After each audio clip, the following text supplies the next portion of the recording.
नमस्कार, मैं हूं अभिज्ञान प्रकाश और एक बहुत ख़ास मुलाकात के लिए मैं एक ख़ास पॉलिटिकल हस्ती के साथ बैठा हूं। आप सब लोग जानते हैं कि दिल्ली के चुनाव इस वक्त शबाब पर है। दिल्ली का दंगल, दिल्ली की सियासत में क्या होगा, क्या दिल्ली में किसी पार्टी को पूर्ण बहुमत आएगा, क्या दिल्ली में किसी की सरकार पूरे तौर पर बन पाएगी, दिल्ली में जो पहले हुआ कहीं वो तो नहीं दोहराया जाएगा। ये सारे सवाल पूछे जा रहे हैं। इनमें से बहुत सवालों का सीधा जवाब अगर किसी व्यक्ति के पास हो सकता है मेरे हिसाब से, तो वो है भारतीय जनता पार्टी के अध्यक्ष अमित शाह। अमित शाह को हमेशा याद किया जाता है इस बात के लिए कि लोकसभा में उन्होंने उत्तर प्रदेश में बीजेपी को जो परफॉर्मेंस दिलाई थी 73 सीटों की, उसे कई तौर पर सियासत में कमाल माना गया। अब सवाल ये है कि उससे कहीं छोटे जगह दिल्ली में चुनाव हो रहा है, तो क्या बीजेपी नर्वस है? अमित शाह जी हमसे बात करने के लिए बहुत बहुत शुक्रिया। मेरा पहला सवाल सिर्फ यही है आपसे, क्या आप नर्वस हैं? क्या बीजेपी नर्वस है? नहीं, बीजेपी में कोई नर्वसनेस नहीं है। हमारी लड़ाई एक कंफर्टेबल बहुमत को 2/3 बहुमत की दिशा में ले जाने के लिए है। मीडिया इसको गलत तरीके से इंटरप्रेट कर रहा है। हम चाहते हैं कि बीजेपी इस बार दिल्ली की जनता के पास से एक 2/3 बहुमत के मैंडेट की अपेक्षा कर रही है और उसमें हमें सफलता मिले। लोग कह रहे हैं कि नर्वसनेस आ गई है, घबराहट आ गई है, डर आ गया है, केजरीवाल का डर सता रहा है भारतीय जनता पार्टी को। अब सबको अपना अपना इंटरप्रिटेशन करने का अधिकार है। मैं आपको बताता हूं कि मैं ही चुनाव को सीधा देख रहा हूं। आप समझ कर चलिए, भारतीय जनता पार्टी का हर कार्यकर्ता विश्वास से लबोलब है और चुनावी मैदान में डट कर लगा है। भारतीय जनता पार्टी का एक थियरी ये भी है कि हम चुनाव को सिर्फ हार जीत का मुद्दा नहीं मानते, वरना तो हम इतनी लंबी राजनीतिक यात्रा कर भी नहीं पाते। 1950 से आज तक कई बार हमारी डिपॉजिट जाते जाते, कई कैंडिडेट हारते हारते यहाँ तक पहुँचे। 1980 में भी हमारे दो ही प्रत्याशी जीते, स्वयं अटल जी हार गए। हमारे लिए चुनाव सिर्फ हार जीत का मुद्दा नहीं है, हमारी विचारधारा को लोगों तक पहुंचाने का एक जरिया है, एक माध्यम है। हमारी सरकार के अच्छे कामों को लोगों तक पहुंचाने का एक माध्यम है और हमारे नेता की सफलता और विचारों को भी लोगों तक पहुंचाने। अमित शाह जी, अगर आपके लिए चुनाव हार जीत का मुद्दा नहीं है तो आप किरण बेदी को क्यों लाए?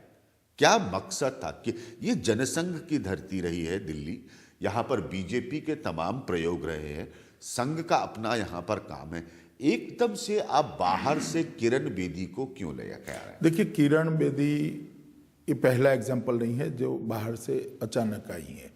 भारतीय जनता पार्टी में सीरीज ऑफ नेता ऐसे हैं जो कभी न कभी पहली बार आए, तुरंत आए, टिकट पाए और बड़े बड़े पदों पर बैठे।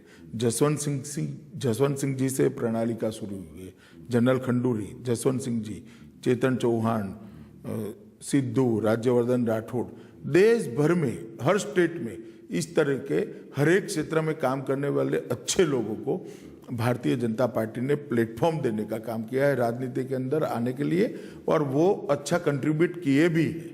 और मैं मानता हूं कि हर पार्टी ने इस तरह से अच्छे लोगों को, समाज को, राजनीति सुन लीजिए ना, राजनीति में लाना चाहिए और उनको प्लेटफॉर्म भी देना चाहिए। किरण बेदी जी उसी का एक हिस्सा है। आपको ये नहीं लगता कि बीजेपी के इतने नेताओं के होने के बावजूद दिल्ली में, और वो लोग बता रहे हैं कि वो आज की तारीख में किरण बेदी के आने से हतोत्साहित है, नाराज है, फिर भी आपको किरण बेदी को लाना पड़ा? देखिए, जहां तक भारतीय जनता पार्टी की नाराजगी का सवाल है, भारतीय जनता पार्टी में नाराजगी का सवाल है, कहीं पर नाराजगी नहीं है। जब निर्णय होता है, कोई भी निर्णय होता है, तो इसके आइदर और इफेक्ट थोड़े समय के लिए हमेशा, कुछ लोग नाराज होंगे, कुछ लोग पर्चा वापिस लेने की तारीख के बाद एक भी बागी प्रत्याशी भारतीय जनता पार्टी का 70 सीटों के अंदर नहीं खड़ा है। मैं मानता हूं कि दिल्ली के भारतीय जनता पार्टी के चुनाव के इतिहास में पहली बार ऐसा हुआ है। फिर भी आप 120 एमपीज को उतार रहे हैं। 70 सीटों की विधानसभा सीटों की दिल्ली में अमित शाह जी, आप 120 सांसदों को काम पर लगा रहे, तो फिर ये नर्वसनेस का संकेत नहीं हुआ? तो सर किस चीज का संकेत? अभिज्ञान जी, आपने शायद महाराष्ट्र, हरियाणा, झारखंड और जम्मू के चुनाव को ठीक से फॉलो नहीं किया। वहां पर भी हर जिले में केंद्रीय मंत्री इंचार्ज थे और जहां जहां जातीय समूह रहते थे वो राज्यों के कार्यकर्ता भी वहां पर भी पहुंचे थे। दिल्ली के अंदर देश भर के हर राज्य की मतदाता दिल्ली के अंदर बसते हैं। स्वाभाविक रूप से एमपीओ का भी घर यहाँ है, उनके राज्य के मतदाता भी यहाँ रहते हैं। संपर्क करें, इसमें मैं कोई बुराई नहीं मानता। वापस आता हूं किरण बेदी के पॉइंट पर। क्या किरण बेदी का शो अभी तक फ्लॉप शो रहा है? मैं सीधा सवाल पूछ रहा हूं आपसे। चले, अब बहुत ज्यादा समय नहीं है, 10 तारीख को 12 बजे मिलेंगे कार्यक्रम में। किरण बेदी का शो फ्लॉप शो है या किरण बेदी का शो सक्सेसफुल शो है? भारतीय जनता पार्टी कभी एक व्यक्ति एकदम से किरण बेदी की आवाज दबा दी है, ऐसा लग रहा है। किरण बेदी की आवाज एकदम से दबा दी। हाँ sir, please. Bharatiya Janata party का विजय किसी एक व्यक्ति के आधार पर नहीं हो सकता।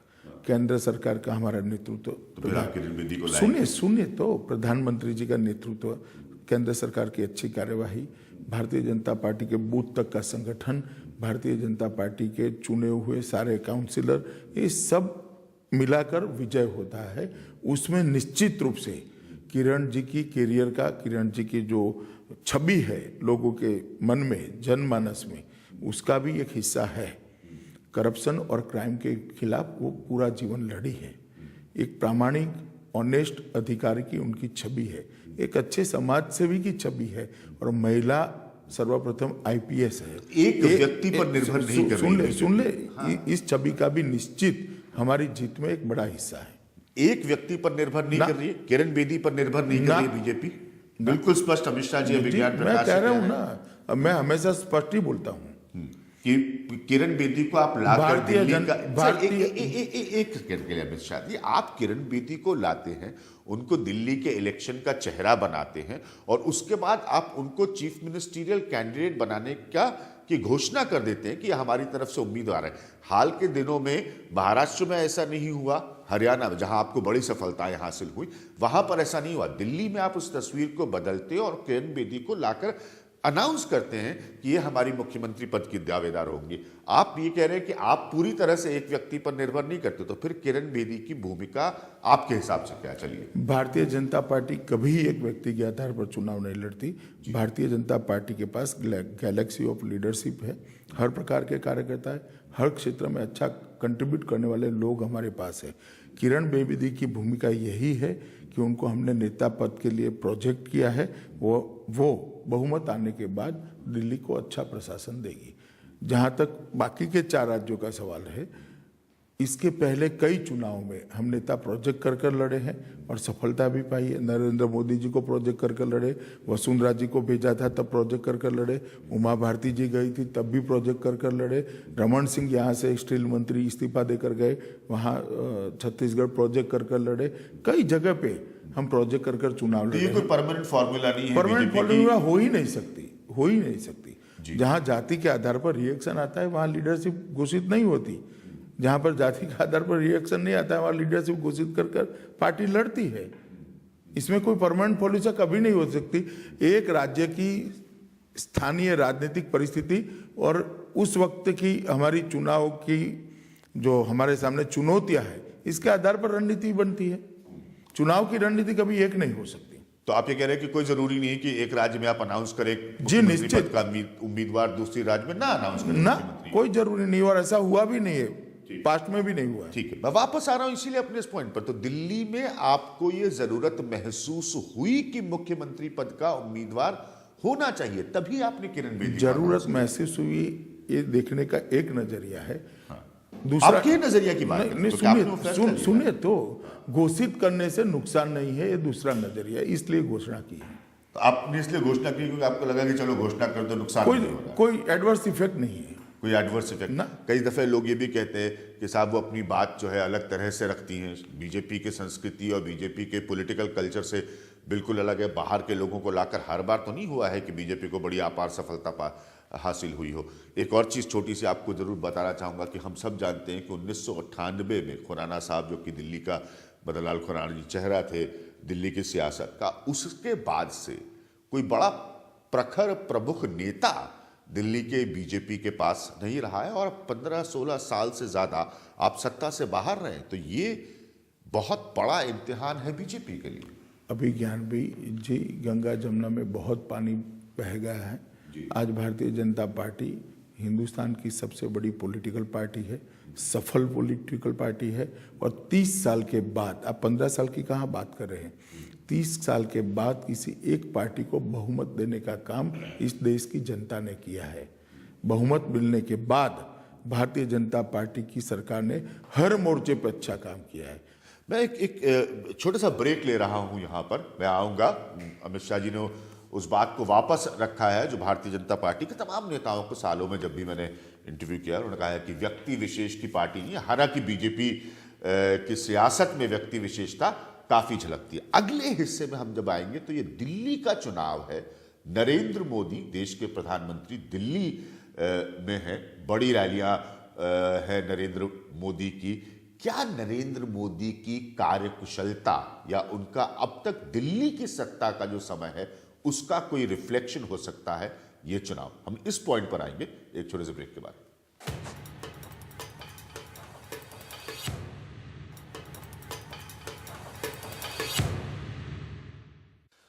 हमारे साथ भारतीय जनता पार्टी के अध्यक्ष अमित शाह जी मौजूद हैं और सवाल ये है, आपका एक नारा था लोकसभा चुनाव में, अच्छे दिन आएंगे। बहुत सारे लोग अब ये पूछ रहे हैं ये अच्छे दिन कब आएंगे और क्या इन अच्छे दिन के आने का रिफ्लेक्शन या ना आने का रिफ्लेक्शन दोनों हो सकता है दिल्ली का चुनाव?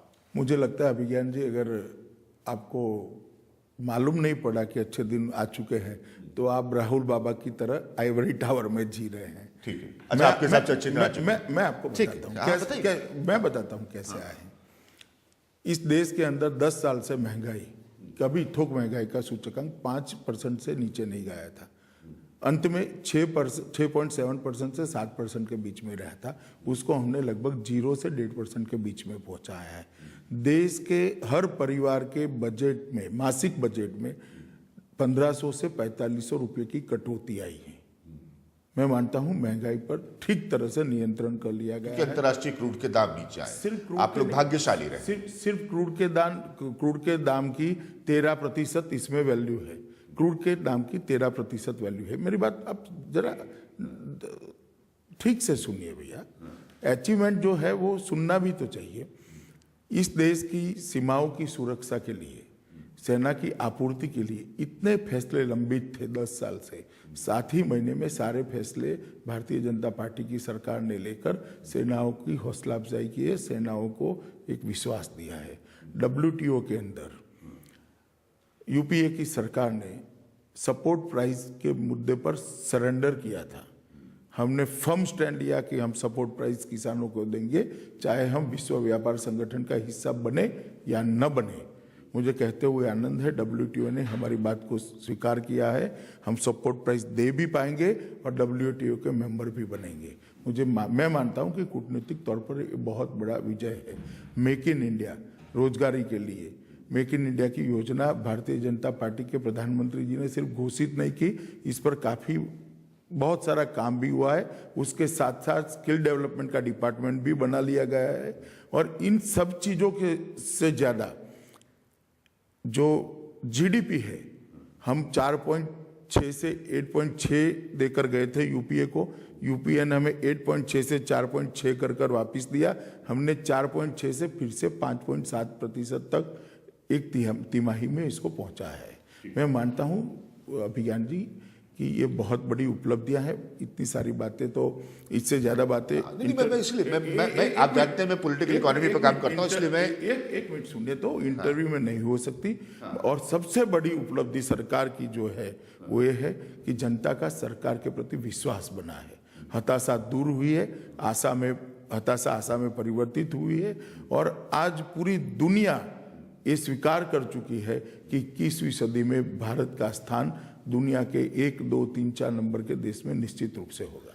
लेकिन फिर भी लोग ये सवाल क्यों पूछते हैं कि अच्छे दिन नहीं आए या अच्छे दिन कब आएंगे? मैं वापस आ रहा हूं, आपने कहा कि आप आइवरी टार में जी रहे हैं। देखिए, मैं राहुल जी को भी नहीं रोक सकता सवाल पूछते हुए और विज्ञान को भी नहीं रोक सकता। मैं जनता के प्रति जिम्मेदार है मेरी पार्टी, मेरी सरकार, और जनता ये सवाल नहीं पूछती, वरना बार बार हमें पब्लिक मैंडेट नहीं मिलता। चारों सरकारों में, चारों चुनाव में भारतीय जनता पार्टी अप्रत्याशित सफलता पाई है। कहीं पर ये चुनाव नरेंद्र मोदी या बीजेपी की प्रतिष्ठा की लड़ाई है दिल्ली में, अमित शाह की भी?